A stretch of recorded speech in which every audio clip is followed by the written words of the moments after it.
in order to have the deeper conversations that we need to have about health for the communities that we serve, there has to be the relationship there. You have to have the relationship before you can have the really important conversations. Greetings, everyone. Welcome to a new year of the Public Health Roundtable Live. Happy New Year, everyone. This is really exciting. This is our first roundtable. We normally are the very first Wednesday of every month, but last Wednesday was New Year's Day, and so we pushed it back a week. My name is Dr. Charlotte Huntley. I'm your host, and I'm joined by this fantastic panel of public health professionals, and we are going to kind of pass the mic so that everyone has a chance to introduce themselves, talk a little bit about what each of you do and how you serve in public health. I am the CEO of Dr. C.H. Huntley LLC, which is an epidemiology consulting firm. We specifically get excited about serving BIPOC organizations or organizations that are leading and serving BIPOC communities. So we help them to communicate their health information or health data in plain language to the individuals within the communities that they serve. I slow that down to explain because it's something so important that we often will overlook. We put a lot of work into putting together these complex reports about diseases and other things that, impact our health. But sometimes when we get ready to share that with the community, a lot gets lost in the translation and we come across as kind of preaching to them or trying to shove this down their throat, and people can make really good decisions for themselves if they are informed and understand the information. So we're very passionate about that, specifically for those BIPOC communities. I also am the host of the Public Health Epidemiology Conversations podcast, and we are real excited about that because we've been delivering new episodes every single Tuesday since 2017. And the more that time passes, and now that we're into 2025, that is a long time. So we're really excited about that. And again, that podcast is really speaking to professionals in the public health industry. We talk about we have those conversations. It's helping to understand epidemiology and talking about the folks that do the work every day, all the time. So Dr. Joy, please introduce yourself and tell us about what you do. Yes, Happy New Year, everyone. My name is Dr. Joy Washington. I am a community engaged research consultant, and I am the CEO of Joy Washington Consulting LLC. And so what I do is I help organizations to successfully implement their community engagement strategies for both research and practice. And so really what we aim to do is our mission is to really revolutionize public health by transforming public health research into life-changing public health solutions. Because a lot of time, of course, in our work, we see that, great things are happening in public health. And a lot of times those things are happening in the walls of academia or the walls of these organizations, and it doesn't always get to our community. So we really want to make sure that we get these solutions to our communities, and we accomplish this by working with community-based organizations, nonprofits, public health organizations, health departments, to help them build those meaningful community partnerships, those sustainable community partnerships, conduct impactful research that has a positive impact. Be very clear about that. That has a positive impact. And then be able to use that information and that data to create data-informed solutions that are actionable and that bring joy to our communities. I am also the host of the podcast, the Public Health Joy Podcast, which is a safe space where we have real conversations about creative and innovative approaches to public health research that is done with, for, and by our communities. Love that. Thank you for that introduction. Erica Horn, please introduce yourself.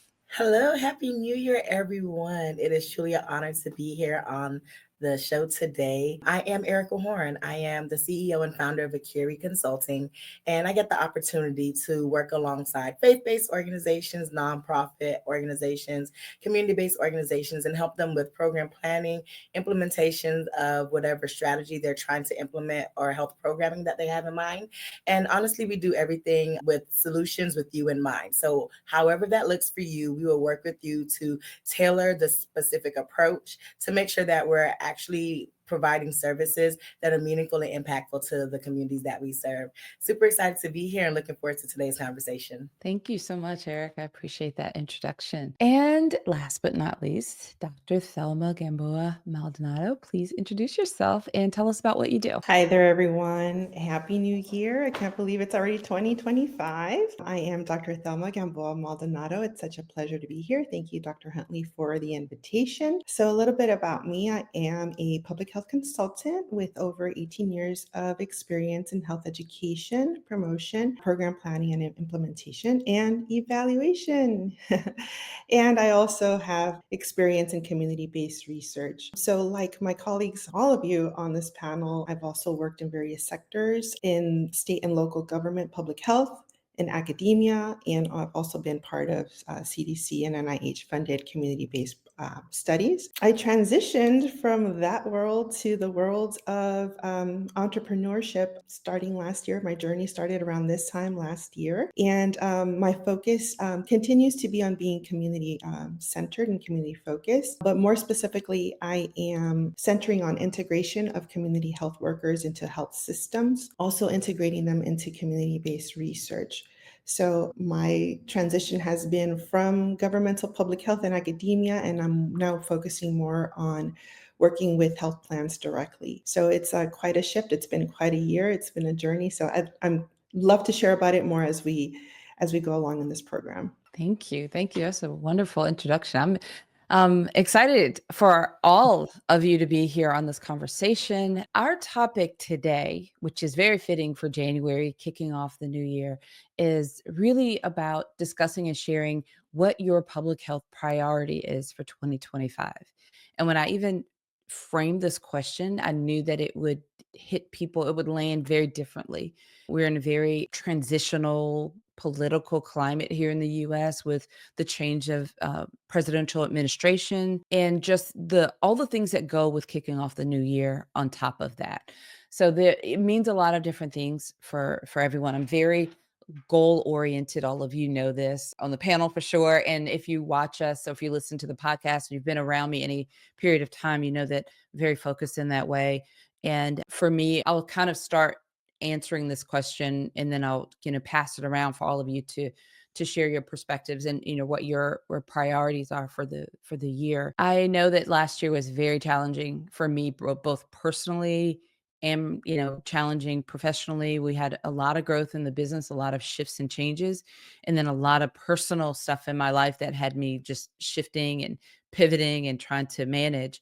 So as I prepared for this year, with all of the things in mind, I really started to think about, what is going to be our priority. And we have a lot of things we want to accomplish. But for us, it really comes down to relationships and community. And we talk about these things a lot. As I mentioned in my introduction, our organization really focuses on serving BIPOC communities, so Black, Indigenous people of color. We have, for the last several years, really supported a lot of tribal organizations. And I'm excited to take a lot of what I've learned in the years of consulting and go even deeper, meaning I want to establish deeper relationships with the people that I already have relationship with, those genuine relationships and conversations that we often talk about. And I think it's because in order to have the deeper conversations that we need to have about health for the communities that we serve, there has to be the relationship there. You have to have the relationship before you can have the really important conversations.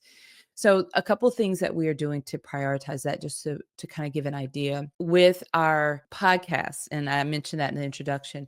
It has been a very long time in the podcast. And I've been thinking, like, what do we do differently? And if you are a listener of the podcast and you're on our email list, you received an email. And I even talked about it on an episode recently. I'm like, okay, I want to hear from you about, what are your thoughts around community? Because way back in the old days, we had a Facebook group when we first started. It had a few thousand people in there, and it just got kind of out of hand, hard to manage.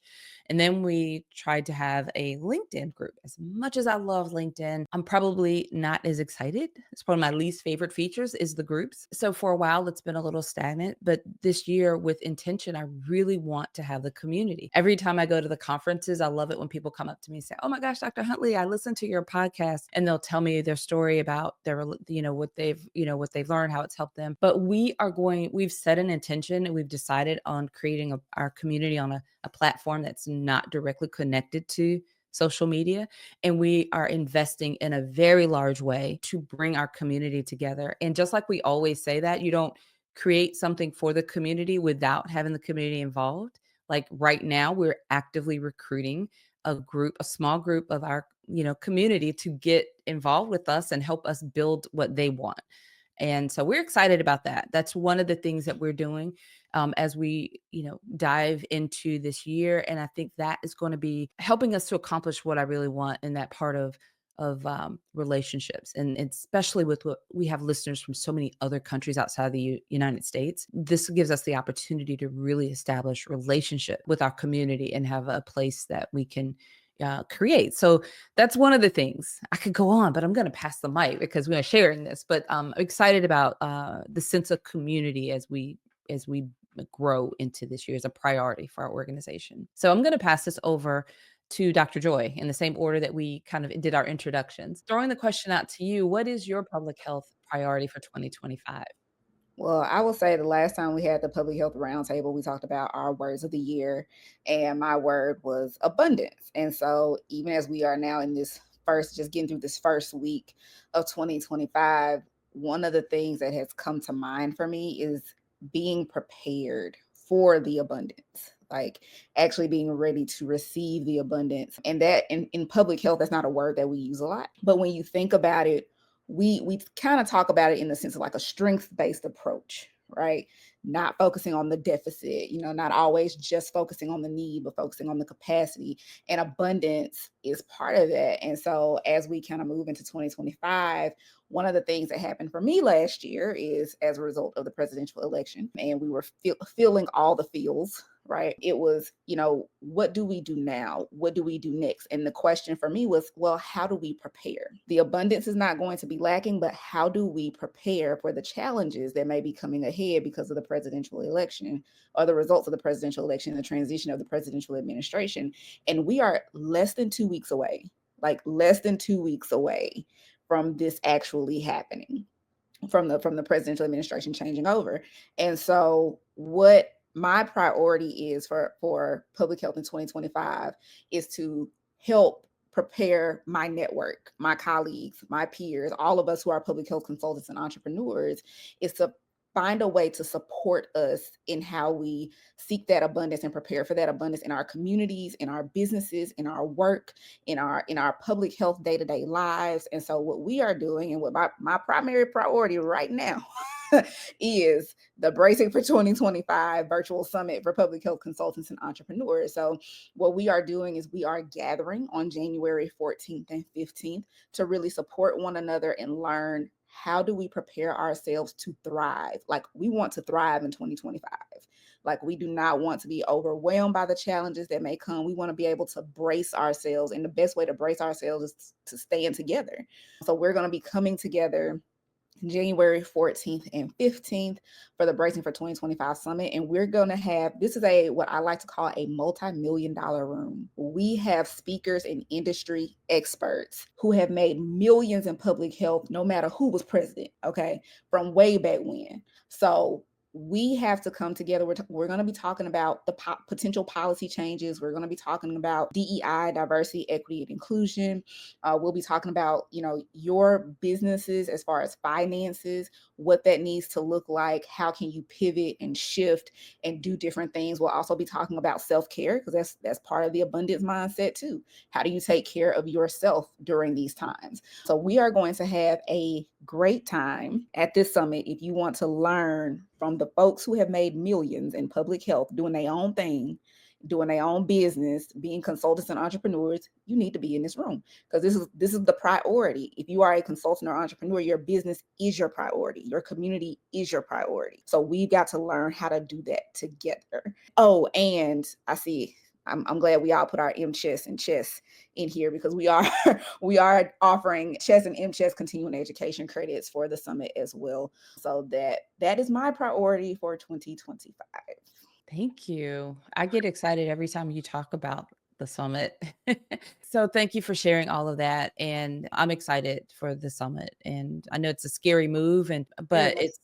yeah, but it's a great way of I mean, you're a leader like that, regardless of whether it takes courage to push past the fear and do it anyway. And that's exactly what you do, and that's how you inspire so many others. So let's move over to Erica Horn. Same question for you. We'd love to know what your public health priority is for 2025. Yeah, so I really had to sit with this question for a while because as Dr. Joy talked about her word for the year, I had to really sit and think about what that was for me and how that aligned with everything that I had going on. And so this year for me, it's really just about being in alignment. And so my word for the year is alignment. And I had to see like, what does that really mean? And it's a position of agreement or alliance, and only saying yes to those things that align with me, myself personally, professionally, socially, just all the areas of my life. And so when it comes to like public health priorities, the things that I'm passionate about, the things that speak to me as far as addressing health disparities and health equity, and just approaching chronic illness and chronic disease and religiosity, things that align with who I am are the things that I am prioritizing for 2025. And so a lot of times it gets hard, or it can be hard when you have a lot of different skill sets, such as a person like myself. It's easy to be pulled in to assist in lots of different projects here and there. But being able to know that if it doesn't align with the vision, if it doesn't align with the business plan, if it doesn't align with self, then it helps being able to say no. And as a public health entrepreneur, as a public health consultant, as a person who works in a field where all we do is care for others and we are public servants and public leaders, we have to be able to understand that our saying no sometimes, not sometimes, but our saying no allows us to say yes to the communities that we serve. And so if it doesn't align with me being able to serve my communities, if it doesn't align with personal goal of finishing school, if it doesn't align with professional goals, if it doesn't align, then it's not something that I'm going to be taking on for the year 2025. And so my public health priority is alignment and ensuring that the activities, the persons I work with, the organizations I work with, the programs that we implement, that we strategize, that we create, that I work alongside those organizations, they align with the end goal and the vision for all. So I'm really excited about this year. I'm really excited because there's just so many great things on the horizon, but as you begin to realize what you align with, it makes it easier to fulfill the passion and the purpose you have for life. So that's me for 2025, alignment. I love that. Thank you for sharing that. And I think I agree with everything you said. I mean, that's very powerful, and it's a strengthening position for you because it will help you, the alignment, the focus, and it all leads to having greater impact, which is, ultimately what we want to be able to accomplish, right? Exactly. Right. Well, over to you, Dr. Gamboa Maldonado. Would love to hear what your public health priorities are or priority is for 2025. All right. Well, thanks for that question. Just like Erica, I had to, take some time to think about it myself. And I think for me, being that it's a new year, it's time for reflection. I had to look back at 2024 to see what my priorities were then and what was guiding my vision. And the word that I chose for last year was fearless, because I'm like, I have to just be fearless and jump into this and, no looking back. And I was able to accomplish that then, but I recognize now, looking back, that I wasn't 100% fearless. I don't even know if I was 60 or 50% fearless. There was a lot of fear involved, but I do have to recognize that I did make some changes. I was able to narrow in and on my focus area, which is working specifically with community health workers and different programming, and now connecting with health systems. I transitioned out of governmental public health, which was definitely difficult because then there's security that comes with that. But, it served its purpose for a time in my life and I moved on. I started this journey of entrepreneurship with this group, and I'm learning so much from the different stages that everyone's on, and it really is an encouragement. And this idea of self-care and family care, in my reflection, I realize how important that is, because I was fearless and I jumped in and I did so much, but it took a toll. It took a toll on me and my family. And so for next year, 2025, centering on my self-care and my family's care is most definitely going to be a priority because they are my cheerleader. And if I'm not well, then I can't do the work. So that's one thing. So moving on to next year, I thought, okay, last year my word was fearless. There was definitely a lot of fear involved, but now what's my word moving forward? And for this year, I'm centering on faith. I have a strong spiritual connection, so faith in God that He's going to walk me through the various, things that come my way. Also, fully transitioning from consultancy to entrepreneurship is one of my goals. Making it official, making this a real business. And I'm seeing how others have done it. So, walking by faith, I will get there as well. Dr. Huntley, you mentioned about relationships and networking and partnerships. This most definitely is going to be something that I center on this year because with an 18-year career, you get to know a lot of people, you get to know a lot of systems, you get to know leaders in the field. And so identifying those leaders that I can connect with to move this work forward is going to be very important for me, as well as building the networks and partnerships with community-based organizations and communities. So because in partnership, we can do so much more. And we all can't do everything. So partnerships are really vital to getting the work done. And Erica, your word about alignment, that's most definitely what I'm going to be doing now that I have a better vision of, what this all entails. So like you said, saying no to someone or a project or anything that comes your way that's not aligned with that vision is saying yes to yourself and yes to your community. And I learned that through this group. So I'm thankful for that. And I'm really starting to put that into practice. So a lot of exciting things happening for me this year. And I'm really happy that you will all be part of that journey with me. That is wonderful. Thank you. Thank you for sharing that. I love that you brought faith as a word for you and it's a reminder. And I think what kind of listening to everyone in this doing this work, we're often, historically like the background folks in public health, right? When it's challenging, it's even harder to continue in a sense. But we're here because we're called to this work. We care about a community, a cause. We can't individually solve and fix everything, but, collectively coming together, supporting each other in our focus, and doing the work that we feel called and led to do is really important. And how we take care of ourselves is everything. I refer back to I delivered the keynote for the Black Caucus of Health Workers Awards Gala at a few months back, and Erica, you were there, of course. That's the part that you're a leader in that organization, in that group.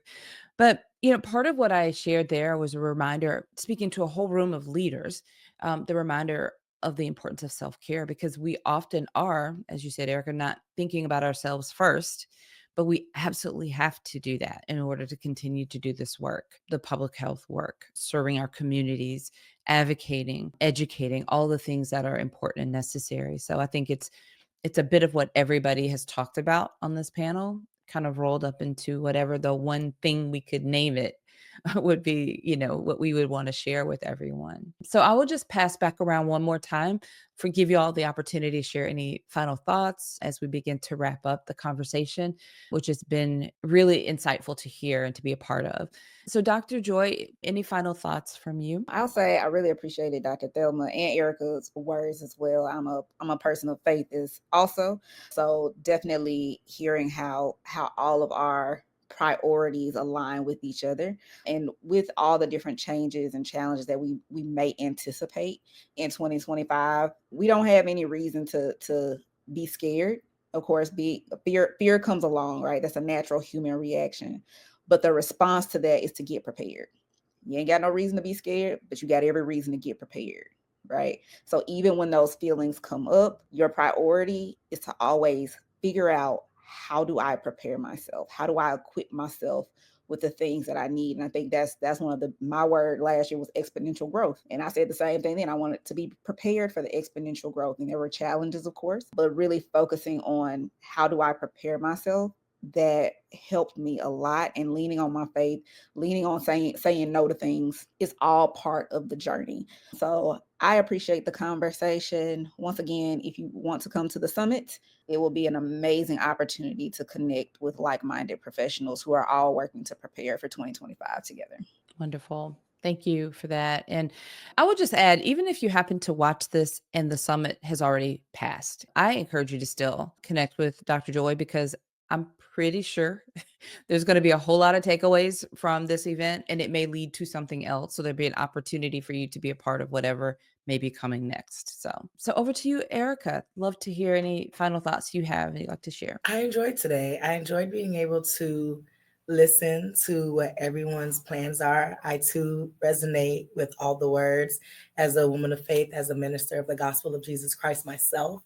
So I definitely take that in with everything that I do and just making sure and just thinking about how from last year my word was intentional, and so it started off last year just intentional things to make sure I'm positioning myself, but then also while being intentional, making sure they do align.